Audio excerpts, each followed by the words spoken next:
இட்லிக்கு ஒரே மாதிரி சாம்பார் வைக்காம, அதாவது இன்னைக்கு நான் பருப்பு இல்லாமல் சாம்பார் வைக்க போகிறேன். எப்படி செய்யலாங்கிறத வாங்க பார்க்கலாம். இதுக்கு குக்கரில் கொஞ்சமாக ஆயில் சேர்த்து ஒரு கையளவு சின்ன வெங்காயம், 4-5 பூண்டு பல்லு, காரத்துக்கு பச்சை மிளகாய், எண்ணெயில் நல்லா வதக்கிக்கலாம். உருளைக்கிழங்கு, கேரட் 1 கப் அளவு சேர்த்து, தக்காளி 2 சேர்த்து, இது எல்லாத்தையும் கொஞ்சம் உப்பு சேர்த்து நல்லா வதக்கி விட்டுக்கலாம்.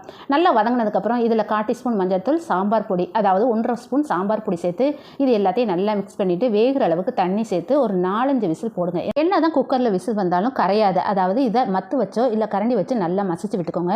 இப்போ மசிச்சு இதை அப்படியே தனியாக எடுத்து வச்சிடலாம். இப்போ சாம்பாரை தாளிச்சிடலாம். கொஞ்சமாக ஆயில் சேர்த்து, ஆயில் நல்லா சூடு வந்ததுக்கப்புறம் 1 ஸ்பூன் கடுகு, 1 ஸ்பூன் ஜீரகம் நல்லா வெடிச்சு வந்ததுக்கப்புறம் வரமிளகாய், ஒரு கையளவு பெரிய வெங்காயம் சேர்த்து எண்ணெயில் நல்லா வதக்கிக்கோங்க. 1/4 டீஸ்பூன் பெருங்காயத்தூள், கொஞ்சம் கருவேப்பிலை சேர்த்து நல்லா வதங்கினதுக்கப்புறம் கொஞ்சம் சாம்பார் பொடி, கொஞ்சம் மிளகாய்த்தூள் சேர்த்து நல்லா மிக்ஸ் பண்ணுங்க. இப்போ நல்லா மிக்ஸ் பண்ணதுக்கப்புறம் நம்ம வேக வச்ச சாம்பாரை அப்படியே தூக்கி இதில் சேருங்க. சேர்த்துட்டு நல்லா கொதி வந்ததுக்கப்புறம் கடைசியாக மல்லி இலைகள். இப்போ பாருங்க சாம்பாரை. இப்போ நான் சுட்ட இட்லியில் அப்படியே சாம்பாரை கொட்டு. நீங்களும் ட்ரை பண்ணி பாருங்க.